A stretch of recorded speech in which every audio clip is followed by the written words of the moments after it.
L'auto-agression chez l'adolescent peut être déclenchée par des expériences émotionnelles fortes et néfastes pour sa propre santé. À l'adolescence, les émotions deviennent très violentes et impulsives et ne sont pas toujours contrôlées ou réalisées. Lorsque la colère, la rage, le ressentiment ou des expériences émotionnelles fortes surviennent, les adolescents peuvent se choisir comme cible d'une explosion de négativité accumulée, ce qui se traduit par des coupures ou des coups de couteau, des ecchymoses, un sentiment de culpabilité ou des activités extrêmes. Hypothétiquement, cela peut être dangereux pour la santé. L'auto-agression chez les adolescents. L'auto-agression chez les adolescents diffère de celle des enfants en termes de prise de conscience, et à cet âge, ils commencent à dissimuler leurs blessures, à reporter l'automutilation à plus tard et à justifier leur propre comportement. Les facteurs susceptibles d'influencer la formation de l'auto-agression et de l'automutilation chez les adolescents sont très nombreux. Transfert de l'agressivité d'une cible extérieure à soi-même. La société ne permet pas aux adolescents d'exprimer leurs sentiments négatifs et ne leur permet pas de crier, d'insulter ou de frapper quelqu'un. Pour ne pas perdre leur statut dans la société,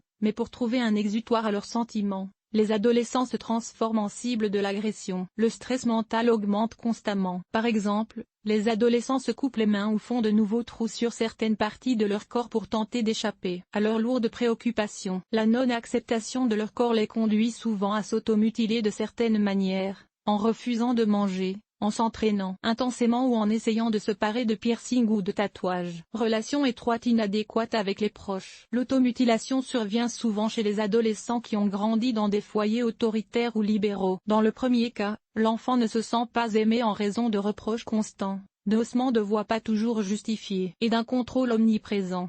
Dans le second cas, les parents s'intéressent peu à la vie de l'adolescent et, pour tenter de gagner l'amour de leurs parents et d'attirer leur attention, ils s'automutilent et d'attirer l'attention de leurs parents en s'automutilant. Sentiment de culpabilité, sanie constante par les adultes. Pour tenter de se débarrasser de lui, l'adolescent commence à se punir lui-même, notamment par l'auto-accès, l'auto-alimentation et l'auto-rupture. Comportement démonstratif.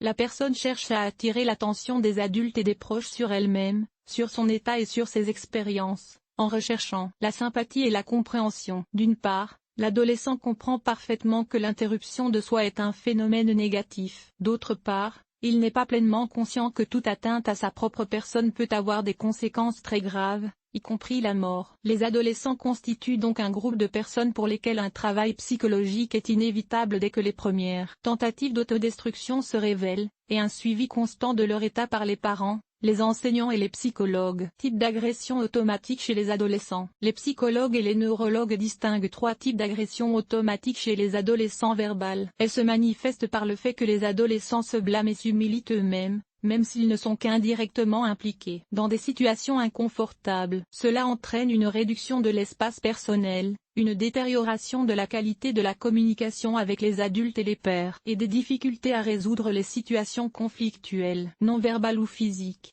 Il s'agit de toutes les actions qui causent manifestement un préjudice physique à l'enfant. Coupures, coups, ecchymoses, écrasement des cheveux et des sourcils, ongles ensanglantés, perforation de la peau avec des aiguilles. Blessures profondes sur différentes parties du corps. Attaque automatique dissimulée. Plus fréquente à cet âge.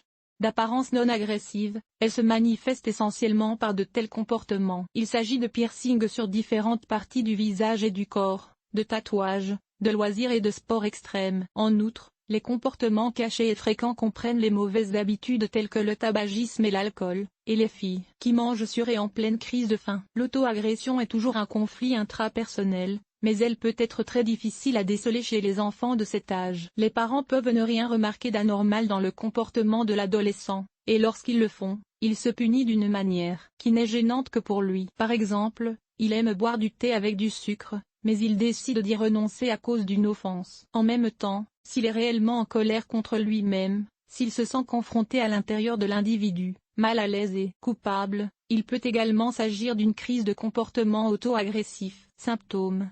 Il n'est pas toujours facile de voir les symptômes réels de l'agressivité automatique chez les adolescents, car ils sont souvent soigneusement cachés. Ce sont généralement les parents qui sont en contact étroit avec l'enfant et qui ont réussi à gagner sa confiance qui sont en mesure de le faire. Certains adolescents, par exemple, ne sont réduits que par intérêt et s'abîment pour acquérir de nouvelles expériences. Ce groupe est reconnu par des parents fréquents ou par tous les parents, qui leur font part de leurs impressions et ne les répètent plus. Si l'agression automatique est une habitude, elle se reconnaît à plusieurs signes directs ou indirects: coupure, plaie, apparence corporelle des piqûres de la peau, font que l'enfant ne peut pas appeler ou refuser. Discrétion, augmentation constante des manches longues et des pantalons, refus des vêtements légers même par temps chaud. Désir de changer son corps, surtout s'il n'y a pas de raison objective à cela, demande d'autorisation de tatouage, de piercing, refus de nourriture. Parfois, la solution parentale n'est pas demandée et tout se fait de manière autonome ou avec l'aide d'amis. Signes de mauvaises habitudes, odeur de cigarettes et d'alcool, non-respect des règles de comportement, détection aléatoire de produits du tabac chez les enfants. La passion soudaine de l'adolescent pour les sports extrêmes et les cours. Si l'un de ces symptômes apparaît, vous devez parler calmement avec l'adolescent et, si vous soupçonnez une agression automatique, le montrer à un psychologue ou à un neurologue pour qu'il corrige son comportement en temps utile. Un tel comportement est dangereux. Le principal danger réside dans le fait que l'adolescent lui-même ne reconnaît pas les limites de son comportement. Souvent, il ne se doute pas que son comportement peut entraîner de graves problèmes de santé ou la mort. Parfois, les coupures sont trop profondes et il n'y avait personne à proximité pour corriger la situation. En particulier dans le cas des tatouages et des piercings, les attaques automatiques cachées peuvent entraîner des maladies graves. Dans le sang, par exemple l'hépatite. Cela se produit lorsque l'opération n'est pas effectuée par des professionnels, mais par des organisations ou des associés clandestins. Dans ce cas, il n'y a pas de désinfection nécessaire et les normes et règles d'hygiène ne sont pas respectées. L'auto-agression des adolescents conduit souvent à de graves troubles de la personnalité si les parents n'ont pas pris soin de contacter un professionnel à temps. À l'âge de la maturité,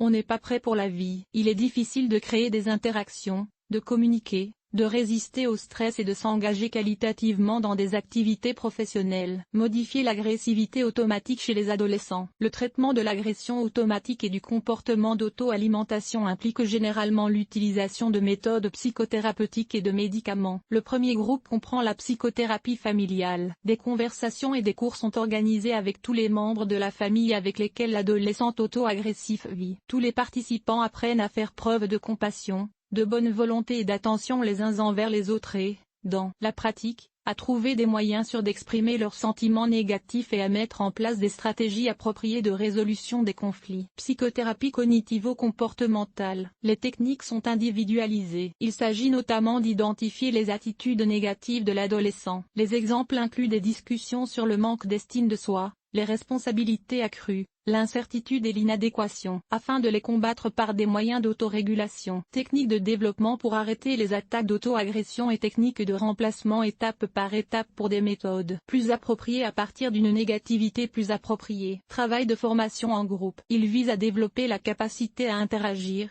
à résoudre les conflits et à respecter les points de vue des autres. En observant les réactions des autres participants, l'adolescent commence à prendre conscience de son importance et détermine de manière autonome ses qualités personnelles positives et négatives. Le deuxième groupe comprend plusieurs types de médicaments, les antipsychotiques, les antidépresseurs et les tranquillisants. Ils sont prescrits par des psychiatres ou des psychothérapeutes dans les cas graves, lorsque l'adolescent nuit gravement à sa santé. Prévention des zones automatiques de la puberté. Pour prévenir l'apparition de comportements d'auto-alimentation et d'agressivité automatique chez les adolescents, la présence d'une relation chaleureuse avec le cercle familial est nécessaire. S'il sait qu'il sera accepté, compris et soutenu dans n'importe quelle situation, il n'aura probablement pas de raison d'adopter un comportement d'agression automatique. Une bonne prévention de ce comportement implique également d'enseigner aux enfants, dès leur plus jeune âge, une interaction appropriée avec les membres de la société, des stratégies positives pour sortir des situations de conflit, des méthodes de confrontation et la projection de la négativité dans une direction sûre. L'emploi de l'enfant joue un rôle majeur dans la prévention de l'agression automatique. S'il participe à des cercles,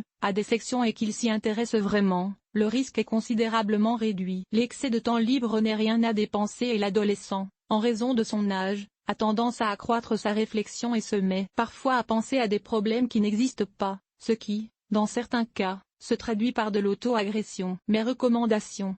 Essayez de rester en contact avec l'adolescent, moins, maintenir, garder plus, supprimer le contrôle, mais ne laissez pas non plus la situation s'installer seule. Contactez un professionnel pour obtenir de l'aide si le comportement d'auto-agression se répète. Un neurologue, un psychologue, un psychiatre ou un psychothérapeute peut être indiqué. Parlez à l'adolescent, Intéressez-vous à sa vie et représentez largement son cercle de connaissances et d'intérêts. Enseignez-lui des stratégies appropriées pour se comporter en cas de conflit. Parlez des moyens sûrs de combattre les émotions négatives. Discutez de situations d'interaction réussies ou non avec les pairs. Conclusion.